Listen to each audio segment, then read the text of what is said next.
गरीबों के लिए वितरित किए जाने वाले राशन की कालाबाजारी रोकने के लिए एक अनूठा तरीका अपनाया गया है। अब जो भी व्यक्ति इस गड़बड़ी की सूचना देगा उसे अयोध्या में रामलला के दर्शन करवाए जाएंगे। सूचना देने वाले के आने जाने, रहने और खाने की पूरी व्यवस्था भी प्रशासन के द्वारा की जाएगी। इससे पहले ऐसे मामलों में सूचना देने वालों को नगद इनाम दिया जाता था, लेकिन अब इस योजना में बदलाव किया गया है। इस नई पहल की घोषणा महापौर परिषद सदस्य मनीष शर्मा मामा ने की है। नमस्कार, मैं हूं विजय और आप देख रहे हैं यूबी न्यूज। आज की रिपोर्ट में हम बात करेंगे कि आखिर राशन की कालाबाजारी कैसे होती है, इस नए इनाम योजना से क्या बदलाव आएंगे और इससे लोगों को क्या फायदा होगा। साथ ही हम इंदौर के तौल कांटों में हो रही सेटिंग के खेल पर भी नजर डालेंगे, जिससे ट्रांसपोर्टरों को नुकसान उठाना पड़ रहा है। महापौर परिषद सदस्य मनीष शर्मा मामा ने बताया कि गरीबों के लिए मिलने वाले राशन की दो तरह से कालाबाजारी की जाती है। पहली यह कि कुछ लोग बस्तियों में जाकर सरकारी दुकानों से रियायती दरों पर मिलने वाला राशन गरीबों से खरीद लेते हैं और फिर उसे किराना दुकानों पर महंगे दाम में बेचते हैं।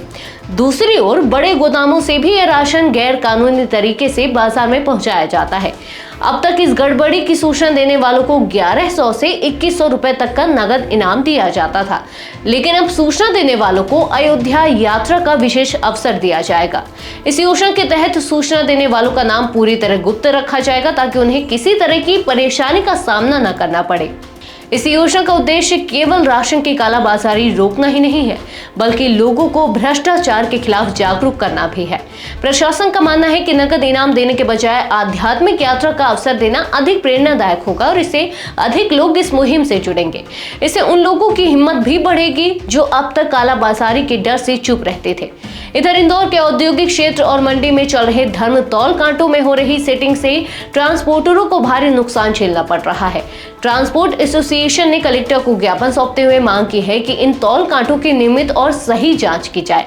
शिकायतों के अनुसार व्यापारी केवल उन्हीं कांटों से वजन करवाने की मांग करते हैं जिनमें सेटिंग होती है, जिसे वजन कम दिखाया जाता है और ट्रक चालकों का भाड़ा काट दिया जाता है। Indore truck operators and transport association के अध्यक्ष सीएल मुकाती ने बताया कि बीते 3-4 महीनों से ट्रक चालक और मालिक लगातार इस समस्या की शिकायत कर रहे हैं।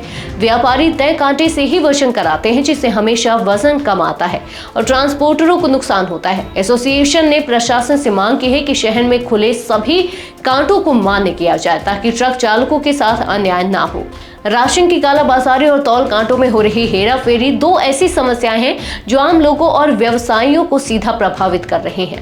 प्रशासन ने राशन कालाबाजारी रोकने के लिए नई पहल की शुरुआत की है, लेकिन ट्रांसपोर्टरों की समस्या का समाधान कब तक होगा, यह देखने वाली बात होगी। अब देखने वाली बात यह भी होगी कि यह नई योजना कितनी सफल रहती है और क्या इससे गरीबों के हक का राशन सही लोगों तक पहुंच पाएगा। आज के लिए बस इतना ही। यूबी न्यूज आपके लिए लाता रहेगा देश विदेश से जुड़ी ऐसी ही तमाम खबरें। तब तक के लिए धन्यवाद।